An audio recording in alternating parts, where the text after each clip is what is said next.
kaca. Sebelum itu, perkenalkan saya Sarwa Zafira Syahril, nomor urut 32. Saya Munafazia Yusuf, nomor urut 24. Saya Widya Anandia, nomor urut 35. Dan saya Marisa Salvasahira, nomor urut 18. Langsung saja kita ke videonya. Cekidot! Oke, langkah pertama, masukkan 3 ruas jari ke dalam gelas. Kemudian aduk perlahan. Kemudian putarlah keliling bibir gelas menggunakan 3 ruas jari.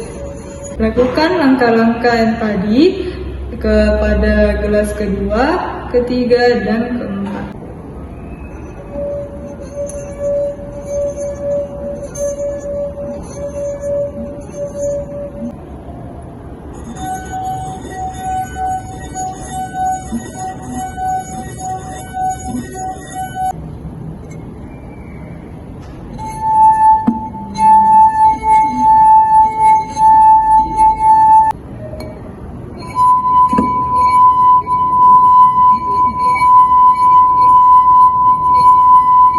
Jadi, pada percobaan gelas pertama menghasilkan suara yang lebih lemah dan berat.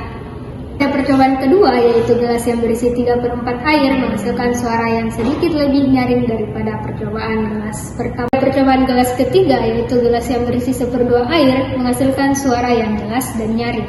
Pada gelas yang terakhir, yaitu gelas yang berisi 1/4 air, menghasilkan suara yang lebih jelas dan lebih nyaring. Mengapa bunyi yang dihasilkan lemah dan berat? Itu karena pada percobaan pertama pada gelas yang berisi full air tidak terdapat kolom udara. Karena itulah bunyi yang dihasilkan berat dan lemah.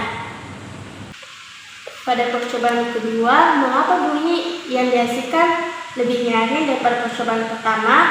Karena pada gelas yang berisi 3/4 air masih terdapat kolom udara. Karena itulah bunyi yang dihasilkan lebih nyaring daripada gelas yang pertama. Pada percobaan ketiga, mengapa bunyi yang dihasilkan lebih sedikit nyaring daripada percobaan kedua dan pertama?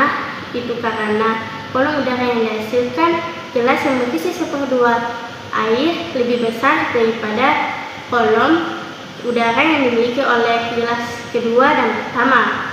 Itulah yang menyebabkan suara yang dihasilkan lebih sedikit nyaring daripada gelas kedua dan pertama. Pada percobaan keempat, mengapa bunyi yang dihasilkan lebih nyaring daripada percobaan sebelumnya? Itu karena kolom udara yang terdapat pada gelas 1/4 air lebih banyak daripada gelas ketiga, kedua, dan pertama. Karena itulah bunyi yang dihasilkan lebih nyaring daripada pada percobaan gelas yang ketiga, kedua, dan pertama. Tadi kan sudah dijelaskan kalau sumber getarannya adalah gelas yang disentuh. Nah, gelas yang disentuh supaya menghasilkan bunyi peristiwa yang dialami oleh udara di dalam kolom udara, itulah yang menghasilkan bunyi. Jadi yang itu bergetar adalah udara yang ada di dalam gelas itu. Dalam gelas kan memiliki jumlah air yang berkurang di sekitar gelasnya.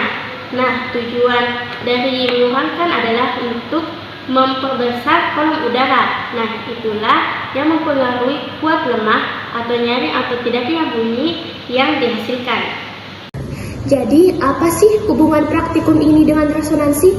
Resonansi adalah suatu peristiwa di mana ikut bergetarnya benda akibat getaran yang dihasilkan oleh sumber bunyi. Yang ikut bergetar yang mana sih? Yang ikut bergetar adalah udara yang ada di dalam gelas itu. Sumber bunyinya adalah gelas yang disentuh. Kesimpulan yang kami dapatkan dari hasil praktikum yang telah kami lakukan sebelumnya yaitu peristiwa yang dialami udara di dalam kolom udara itulah yang menghasilkan bunyi. Oleh karena itu, kolom udara mempengaruhi besar atau kecilnya frekuensi bunyi yang dihasilkan.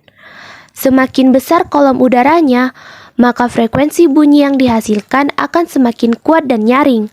Sebaliknya, semakin kecil kolom udaranya, maka frekuensi bunyi yang dihasilkan akan semakin lemah dan berat.